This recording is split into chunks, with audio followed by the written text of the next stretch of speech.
ओम जय हिंद, वंदे मातरम। दोस्तों, मैं एक बहुत छोटा सा वीडियो आप लोगों तक पहुंचाना चाहता हूं, क्योंकि बड़ा हो जाने के बाद आप लोग देख नहीं पाते, तो इसके लिए बहुत छोटा सा वीडियो मैं आप लोगों तक शेयर करना चाहता हूं। और इसमें पुलवामा से लेकर के अभिनंदन तक जो भी घटनाएं हुई हैं उसका क्रमवार मैं विवरण दूंगा आपके सामने, और आपको समझ में आ जाएगा मोदी जी के बारे में, और मोदी जी क्या कर रहे हैं, क्यों कर रहे हैं, इसको समझ में आ जाएगा।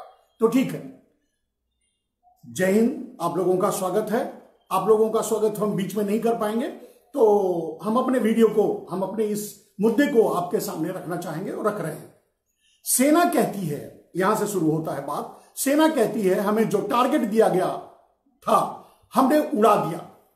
कितने आतंकवादी मारे गए हमें पता नहीं। मोदी बीजेपी कहती है 350 आतंकवादी मारे गए, मार गिराए। तड़ीपार उर्फ अमित शाह कहता है 250 आतंकवादी मार गिराए। खैर, वो तो कुछ भी कहेंगे, लेकिन आगे अंतरराष्ट्रीय मीडिया कहता है जहां बम गिराए गए वो खाली था और कोई भी नहीं मरा। चलो, हम अंतरराष्ट्रीय मीडिया की बात नहीं मानते हैं।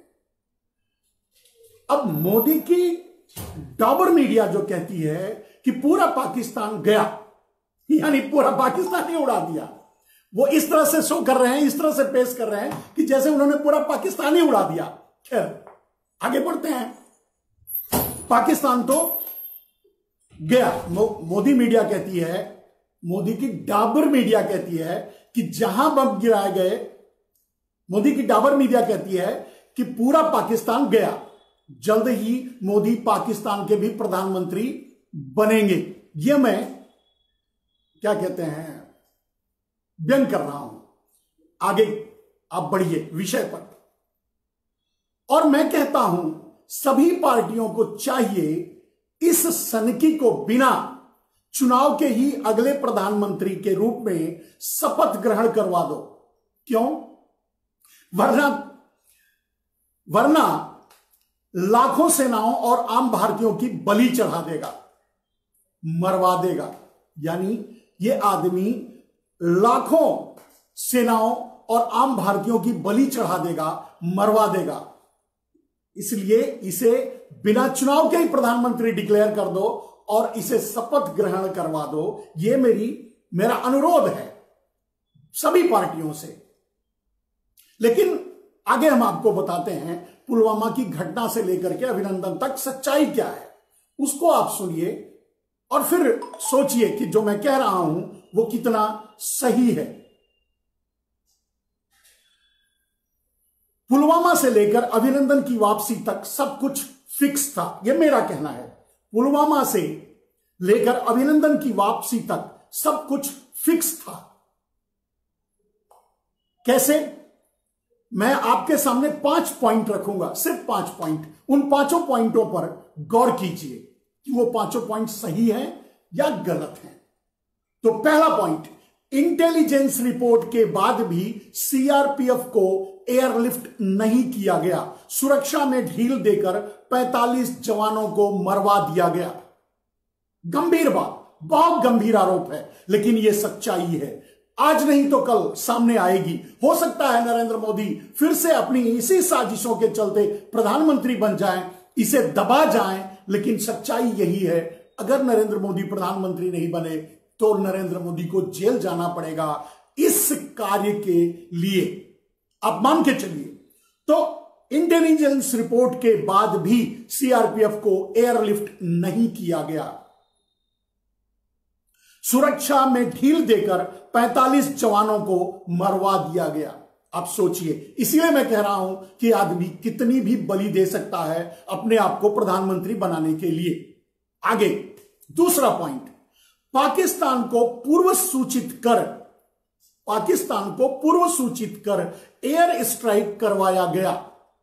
सेना ने अपना काम किया, हम सेना पर सवाल नहीं उठाते। सेना ने अपना काम किया, पर कोई आतंकवादी नहीं मरा, कोई आतंकवादी मरा नहीं। सेना के इनकार के बाद सेना कहती है कि भाई हमें पता नहीं है कि कितने आदमी मरे, हमने तो टारगेट हिट कर दिया जो हमें बताया गया था। सेना के इनकार करने के बाद भी 350 आतंकवादी मारने की अफवाह बीजेपी ने फैलाई। सोचिए क्यों फैलाई, यह बहुत बड़ी बात है। आखिर इस अफवाह फैलाने के पीछे बीजेपी का क्या फायदा था, इस बात को गंभीरता से सोचिए आप।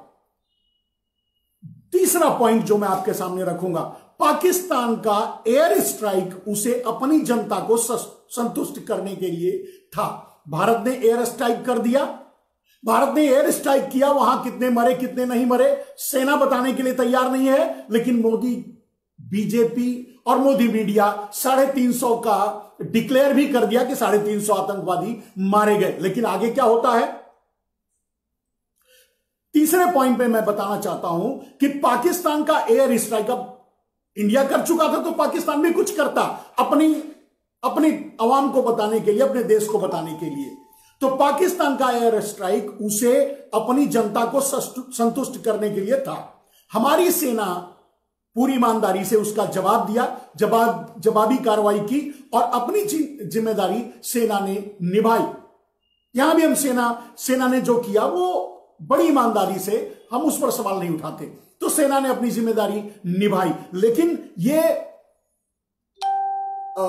फिक्स था। इसके लिए पाकिस्तान ने जो एयर स्ट्राइक किया वो काफी लिमिटेड था।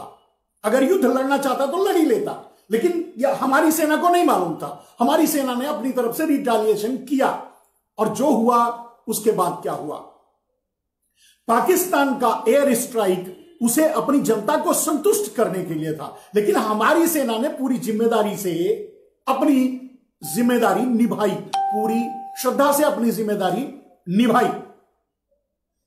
चौथा पॉइंट, सबसे बड़ी बात कि सेना ने युद्ध की संभावना को देखते हुए फिर क्या हुआ, एयर स्ट्राइक हो गया, पाकिस्तान ने भी कोशिश की, चढ़ाई करने की कोशिश की, लड़ाई करने की कोशिश की, हमारे फाइटर प्लेन ने उन्हें मार भगाया या पीछे दबाया।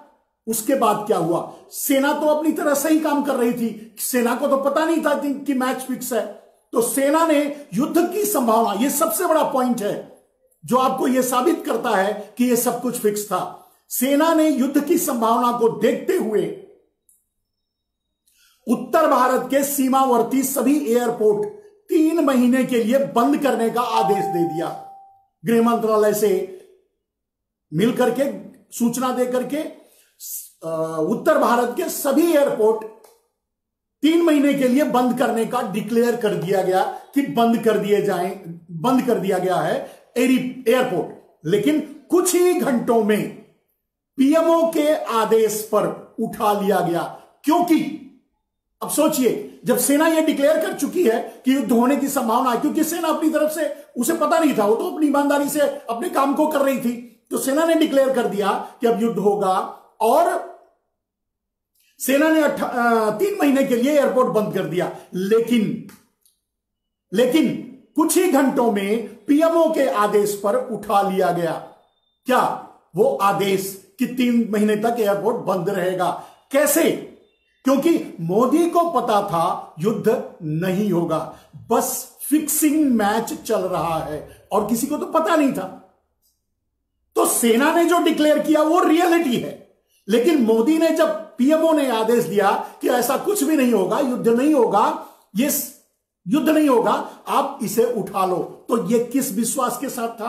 क्योंकि पीएमओ को पता था, मोदी को पता था कि मैच फिक्स है, थोड़ा इधर उधर होगा, उसके बाद सब कुछ समाप्त हो जाएगा। यह सबसे बड़ा पॉइंट है जो यह साबित करता है कि यह मैच फिक्स था। पुलवामा से लेकर के अभी अभिनंदन की वापसी तक जो भी हुआ वो सब फिक्स था। और 5वां सबसे बड़ा पॉइंट, अभिनंदन की वापसी अपने आप में सबसे बड़ा पॉइंट है कि ये सारे मैच फिक्स थे। अभिनंदन की वापसी सबसे बड़ा प्रमाण है। कैसे? अभिनंदन की वापसी जेनेवा कन्वेंशन के दायरे में नहीं आता, क्योंकि युद्ध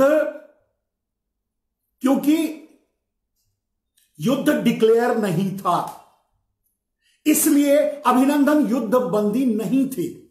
अभिनंदन के पकड़े जाने पर, आगे बढ़िए, अभिनंदन के पकड़े जाने पर पाकिस्तान द्वारा उसका वीडियो जारी करना पाकिस्तान के नेचर से मेल नहीं खाता। आप समझते हैं पाकिस्तान में जो पकड़ा जाएगा उसे दबा देंगे, मार देंगे, ये कर देंगे, वो कर देंगे, ऐसा करने वाला पाकिस्तान अभिनंदन को पकड़कर तुरंत वीडियो भी जारी कर देता है। ऐसा वो कैसे करेगा? क्योंकि मैच फिक्स था। अभिनंदन के पकड़े जाने के पर पाकिस्तान द्वारा उसका वीडियो जारी करना पाकिस्तान के नेचर से मेल नहीं खाता। अर्थात अभिनंदन की वापसी मैच फिक्सिंग का नतीजा था। यानी अभिनंदन की वापसी जेनेवा कन्वेंशन में भी नहीं हुआ है, अभिनंदन की वापसी और किसी मुद्दे पर नहीं हुआ है, दबाव से भी नहीं हुआ है, क्योंकि मैच फिक्स था कि अगर ऐसा एयर स्ट्राइक के पीरियड में कुछ होता है, हमारे आपके यहां या आपके हमारे यहां उतरना पड़ता है, उतर जाते हैं, तो उन्हें सकुशल वापस कर दिया जाए। यह जेनेवा कन्वेंशन में नहीं आता क्योंकि युद्ध डिक्लेयर नहीं था। यह सबसे बड़ा पॉइंट है कि नरेंद्र मोदी ने यह मैच फिक्स कर रखा था। अब सोचिए, इतने बड़े आत्मघाती, इतने बड़े विश्वासघाती, इतने बड़े देशद्रोही जो अपनी सेनाओं को 45-44 सेनाओं सीआरपीएफ के जवानों की बलि चढ़ा देता है, मात्र अपने को खुद को फिर से प्राइम मिनिस्टर बनाने के लिए वो आदमी क्या कर सकता है, इसको समझने की आप कोशिश कीजिए। आगे हम आप बताते हैं। अर्थात मैंने कह दिया कि अर्थात अभिनंदन की वापसी मैच फिक्सिंग का नतीजा था। और आप जानते हैं हमारा मोदी तो सबसे बड़ा फिक्सर है और उधर इमरान वो भी सबसे बड़ा फिक्सर रहा है। अभिनंदन की वापसी मैच फिक्सिंग का नतीजा था। यह सबसे बड़ा प्रमाण है कि सब कुछ फिक्स था और नरेंद्र मोदी ने अपने 44 जवानों की बलि सिर्फ और सिर्फ प्रधानमंत्री बनाने के लिए किया। इन सब के पीछे अब असली कल्प्रिट कौन है? इन सब के पीछे अमेरिका और चीन का हाथ है। इन सब के पीछे अमेरिका और चीन का हाथ है। इन दोनों देशों को भारत का बाजार चाहिए और मोदी को किसी भी कीमत पर प्रधानमंत्री की कुर्सी। ये सच्चाई है। मोदी को किसी भी कीमत पे प्रधानमंत्री की कुर्सी चाहिए और अमेरिका और चीन को भारत का बाजार। आपको पता है कि अमेरिका और चीन का ही एक तरह सब्सिडरी देश अब इस समय बन चुका है पाकिस्तान। अमेरिका उसे खाना खिलाता है और चीन जो है उसे धन देता है, खाना खिलाता है, वहां का डेवलप कर रहा है। तो यह कभी नहीं होगा कि वार होगा। वार तो होगा ही नहीं, क्योंकि भारत को अमेरिका और चीन की जरूरत है, इसलिए वार तो होगा नहीं। लेकिन ये 45-44 हमारे जवानों की बलि नरेंद्र मोदी ने मैच फिक्स करके सिर्फ इसलिए चढ़ाई क्योंकि उन्हें प्रधानमंत्री बनना था। यदि आपको भी लगे कि मैं सही कह रहा हूं तो इस वीडियो को शेयर कीजिए और लाइक कीजिए। उसके साथ पेज को भी लाइक कीजिए, जिससे बाद में अगर कोई हम वीडियो अपलोड करते हैं तो वो आप लोगों तक पहुंचे। ये वीडियो बहुत छोटा है, इसे देखिएगा जरूर और इनमें जो सवाल उठाए गए हैं उस पर विचार कीजिएगा कि नरेंद्र मोदी कितने खतरनाक हैं भारत के लिए। धन्यवाद। जय हिंद। वंदे मातरम। ओम जय हिंद। वंदे मातरम। दोस्तों, मैं एक बहुत छोटा सा वीडियो आप लोगों तक पहुंचाना चाहता हूं, क्योंकि बड़ा हो जाने के बाद आप लोग देख नहीं पाते, तो इसके लिए बहुत छोटा सा वीडियो मैं आप लोगों तक शेयर करना चाहता हूं। और इसमें पुलवामा से लेकर के अभिनंदन तक जो भी घटनाएं हुई हैं उसका क्रमवार मैं विवरण दूंगा आपके सामने।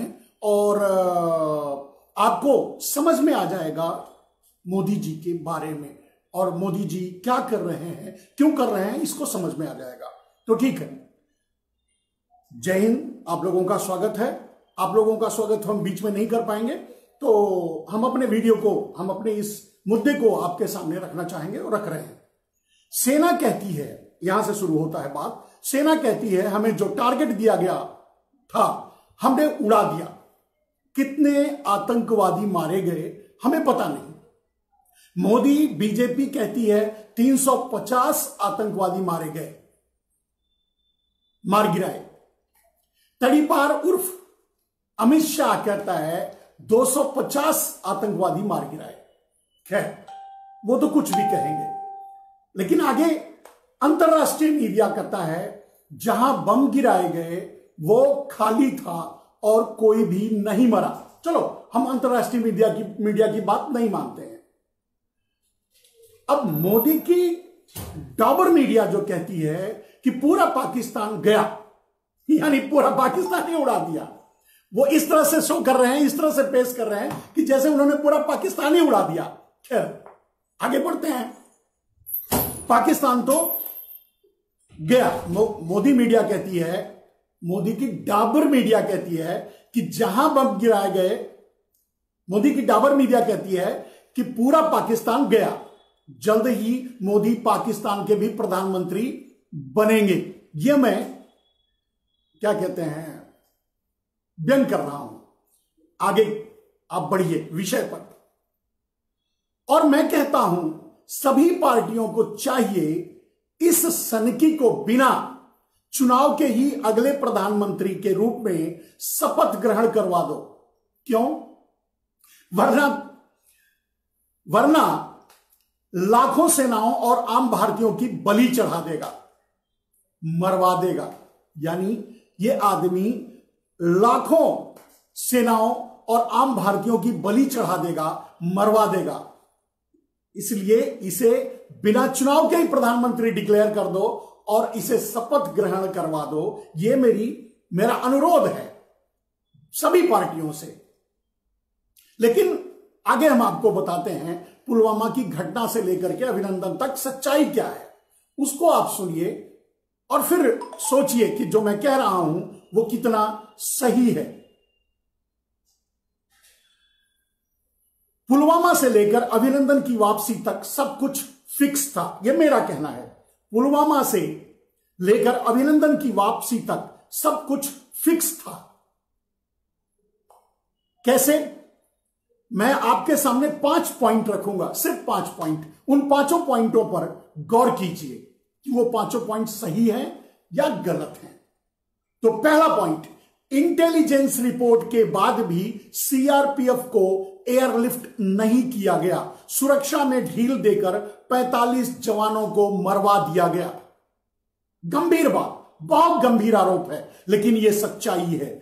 आज नहीं तो कल सामने आएगी। हो सकता है नरेंद्र मोदी फिर से अपनी इसी साजिशों के चलते प्रधानमंत्री बन जाएं, इसे दबा जाएं, लेकिन सच्चाई यही है, अगर नरेंद्र मोदी प्रधानमंत्री नहीं बने तो नरेंद्र मोदी को जेल जाना पड़ेगा इस कार्य के लिए। आप मान के चलिए। तो इंटेलिजेंस रिपोर्ट के बाद भी सीआरपीएफ को एयरलिफ्ट नहीं किया गया। सुरक्षा में ढील देकर 45 जवानों को मरवा दिया गया। आप सोचिए, इसलिए मैं कह रहा हूं कि आदमी कितनी भी बलि दे सकता है अपने आप को प्रधानमंत्री बनाने के लिए। आगे दूसरा पॉइंट, पाकिस्तान को पूर्व सूचित कर एयर स्ट्राइक करवाया गया। सेना ने अपना काम किया, हम सेना पर सवाल नहीं उठाते, सेना ने अपना काम किया, पर कोई आतंकवादी नहीं मरा, कोई आतंकवादी मरा नहीं। सेना के इनकार के बाद सेना कहती है कि भाई हमें पता नहीं है कि कितने आदमी मरे, हमने तो टारगेट हिट कर दिया जो हमें बताया गया था। सेना के इनकार करने के बाद भी 350 आतंकवादी मारने की अफवाह बीजेपी ने फैलाई। सोचिए क्यों फैलाई, यह बहुत बड़ी बात है। आखिर इस अफवाह फैलाने के पीछे बीजेपी का क्या फायदा था? इस बात को गंभीरता से सोचिए आप। तीसरा पॉइंट जो मैं आपके सामने रखूंगा, पाकिस्तान का एयर स्ट्राइक उसे अपनी जनता को संतुष्ट करने के लिए था।